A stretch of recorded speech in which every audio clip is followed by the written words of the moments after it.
एक घने वन में, जहाँ प्रकृति की शांति हर दिशा में फैल रही थी, एक सिद्ध ऋषि का आश्रम स्थित था।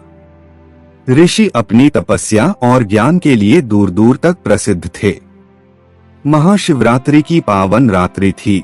चंद्रमा अपनी शीतल किरणों से धरती को आच्छादित कर रहा था। आश्रम में ऋषि के चारों ओर उनके शिष्य एकत्रित थे। सभी महाशिवरात्रि का वास्तविक रहस्य जानने के लिए उत्सुक थे। जब सभी शिष्य ध्यान की मुद्रा में बैठ गए तो ऋषि ने अपनी आंखें खोलीं और गंभीर स्वर में बोले, वत्स, महाशिवरात्रि केवल पूजा पाठ, व्रत और जागरण का पर्व नहीं है। इसका वास्तविक अर्थ इससे कहीं अधिक गहरा है। यह दिन अपने भीतर झांकने और स्वयं के वास्तविक स्वरूप को जानने का अवसर है। शिष्य चकित होकर सुन रहे थे।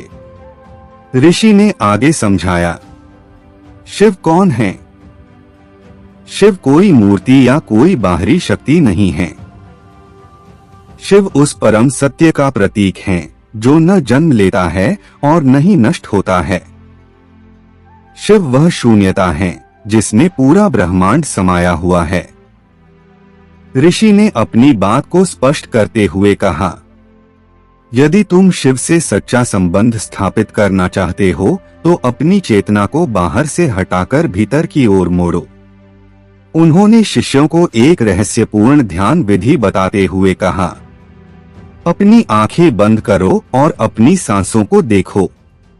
जब एक सांस पूरी होती है और दूसरी शुरू होने से पहले जो क्षणिक विराम आता है, वही वह स्थान है जहां शिव का वास है। शिष्य आश्चर्य में थे। उन्होंने कभी नहीं सोचा था कि शिव से जुड़ने का यह इतना सरल लेकिन गहरा मार्ग हो सकता है। ऋषि ने समझाया, जब तुम अपनी सांसों के बीच की इस शून्यता में प्रवेश करते हो तो तुम्हें अपने भीतर शिव का अनुभव होता है। यही वास्तविक महाशिवरात्रि है, बाहरी अनुष्ठानों से परे आत्मा के स्तर पर शिव से मिलन। एक शिष्य ने जिज्ञासा से पूछा, गुरुदेव, क्या इसका अर्थ यह है कि बाहरी पूजा का कोई महत्व नहीं है? ऋषि ने सौम्यता से उत्तर दिया, नहीं वत्स, बाहरी पूजा एक मार्ग है, लेकिन वह अंतिम लक्ष्य नहीं। ये अनुष्ठान तुम्हारे मन को शांत करने और ध्यान की ओर ले जाने में सहायक होते हैं। लेकिन यदि तुम केवल बाहरी कर्मकांड में ही उलझे रहोगे और भीतर की यात्रा नहीं करोगे तो तुम महाशिवरात्रि के वास्तविक अर्थ से वंचित रहोगे।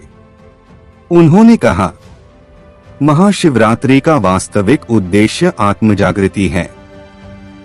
यह अवसर है अपनी सीमित चेतना को छोड़कर असीम शून्यता में प्रवेश करने का। यही वह अवस्था है जहां शिव हैं। ऋषि ने अपनी बात को और स्पष्ट किया, जब तुम बाहरी दुनिया के शोर से हटकर अपनी आंतरिक दुनिया में प्रवेश करते हो तभी तुम शिव को अनुभव कर सकते हो। यह अनुभव तब होता है जब मन शांत होता है, विचार थम जाते हैं और केवल शून्यता बचती है। यही शिव हैं। उन्होंने कहा, इस पावन रात्रि में जागरण का वास्तविक अर्थ केवल शरीर को जगाए रखना नहीं है, बल्कि अपने भीतर की चेतना को जागृत करना है। जो इस सत्य को समझ लेता है वही सच्चे अर्थ में महाशिवरात्रि मनाता है। ऋषि की वाणी सुनकर सभी शिष्य गहरे ध्यान में चले गए। उन्होंने अपनी आंखें बंद की और अपनी सांसों के बीच के विराम पर ध्यान केंद्रित किया। धीरे धीरे वे बाहरी दुनिया से कटकर अपने भीतर उतरने लगे। कुछ समय बाद ऋषि ने अपनी वाणी से मौन को भंग किया। वत्स, जब तुम भीतर की इस शून्यता को महसूस कर लोगे तो तुम्हें बाहरी पूजा की आवश्यकता नहीं रहेगी। शिव तुम्हारे भीतर हैं, शांत, अचल, शाश्वत। यही महाशिवरात्रि का सच्चा रहस्य है। उस रात शिष्यों ने न केवल अपने गुरु की वाणी सुनी बल्कि शिव को अपने भीतर अनुभव भी किया। चंद्रमा की शीतल रोशनी में आश्रम के वातावरण में दिव्यता फैल गई थी। महाशिवरात्रि की वह पावन रात्रि शिष्यों के लिए केवल एक पर्व नहीं रही, वह उनकी आत्मिक जागृति की शुरुआत बन गई। जैसे ही स्वर्णिम प्रभात की किरणें घने वन में फैलने लगीं, शिष्यों ने अपने गुरु को आश्रम में प्रवेश करते हुए देखा। यद्यपि उनका भौतिक स्वरूप आंखों से ओझल हो गया, लेकिन उनकी उपस्थिति और दिए गए अमूल्य उपदेश शिष्यों के हृदय में गहराई से बसे हुए थे। अगर आपको कहानी पसंद आई हो तो लाइक करें और सब्सक्राइब करना न भूलें।